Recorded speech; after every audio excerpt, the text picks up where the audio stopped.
ಸರ್ಕಾರಿ ಆಸ್ತಿ ಎಂದು ಭಾವಿಸದೆ ನಮ್ಮ ಆಸ್ತಿ ಎಂದು ಭಾವಿಸಿ ಶ್ರವಣಕುಮಾರ ಡಿ ನಾಯಕ.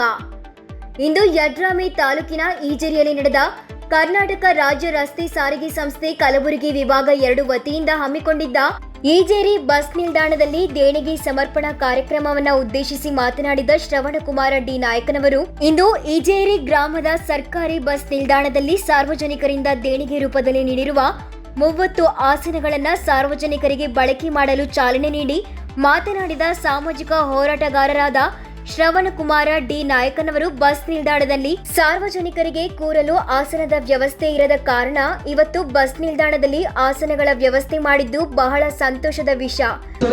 ಸರ್ವ ಸದಸ್ಯರೇ ಮತ್ತು ಈ ಗ್ರಾಮದ ಊರಿನ ಹಿರಿಯ ಮುಖಂಡರೇ ಹಾಗೂ ಜೇವರಿಗೆಯ ಬಸ್ ಘಟಕದ ವ್ಯವಸ್ಥಾಪಕರೇ ಮತ್ತು ಸಂಘಟಕರೇ ಹಾಗೂ ರೈತ ಸಂಘಟನೆಯ ಅಧ್ಯಕ್ಷರೇ ಮತ್ತು ಈ ಊರಿನ ಎಲ್ಲ ಹಿರಿಯರು, ನನ್ನ ಆತ್ಮೀಯ ಸ್ನೇಹಿತರು, ತಮ್ಮೆಲ್ಲರಿಗೂ ನಾನು ಹೃತ್ಪೂರ್ವಕವಾದ ನಮನಗಳನ್ನು ಸಲ್ಲಿಸುತ್ತಾ ನನ್ನ ಮಾತನ್ನು ಪ್ರಾರಂಭ ಮಾಡುತ್ತೇನೆ.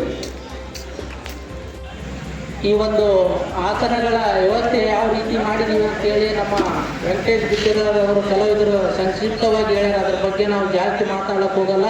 ಯಾಕಂದರೆ ಇವತ್ತು ಪ್ರತಿಯೊಂದು ಕೆಲಸ ಆಗ್ಬೇಕಂದ್ರೂ ಎಲ್ಲರೂ ಸಹಾಯ ಸಹಕಾರ ಅತ್ಯಮೂಲ್ಯವಾದದ್ದು. ಯಾಕಂದರೆ ಇವತ್ತು ಒಬ್ಬರಿಂದ ಏನೂ ಕೂಡ ಮಾಡೋಕ್ಕಾಗಲ್ಲ. ಎಲ್ಲರೂ ಕೂಡ ಇವತ್ತು ಸಹಕಾರ ಮಾಡಿದ್ರೆ ಅಂತೇಳಿ ಇವತ್ತು ಬಹಳಷ್ಟು ಜನರಿಗೆ ಇವತ್ತು ಆಸನದ ವ್ಯವಸ್ಥೆ ಇದ್ದಿಲ್ಲ. ಇಲ್ಲಿ ನಮ್ಮ ಮಹಿಳೆಯರಾಗಿರ್ಬೋದು, ಶಾಲಾ ಕಾಲೇಜ್ ಅವರಾಗಿರ್ಬೋದು ಮತ್ತು ಎಲ್ಲ ಹಿರಿಯ ಮುಖಂಡರು ಒಳಗಿರ್ಬೋದು, ಯಾರೇ ಬಂದು ಕುಂದ್ರಲ್ಲ ಕೂಡ ವ್ಯವಸ್ಥೆ ಸರಿಯಾಗಿದ್ದಿಲ್ಲ.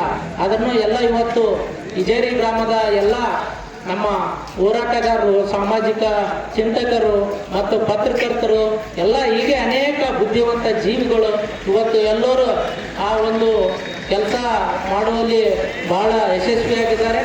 ಯಾಕಂದರೆ ಇವತ್ತು ನಾನು ಇವತ್ತು ಬಹಳಷ್ಟು ಬಸ್ ಸ್ಟ್ಯಾಂಡ್ದಾಗ ನೋಡ್ತಿದ್ದೇವೆ, ಅಲ್ಲಿ ಒಂದಿಷ್ಟು ಅಂಗಡಿ ಬಳಿ ಇಲ್ಲೊಂದಿಷ್ಟು ಜನ ಕೊಡ್ತಿದ್ದಾರೆ. ಆದ್ರೆ ಇವತ್ತು ಆಸನದ ವ್ಯವಸ್ಥೆ ಮಾಡಿದ್ರಿಂದ ಎಲ್ಲರೂ ಬಂದು ಇವತ್ತು ಬಸ್ ಸ್ಟ್ಯಾಂಡ್ದಾಗ ಕೊಡ್ತಾ ಇದ್ದಾರೆ.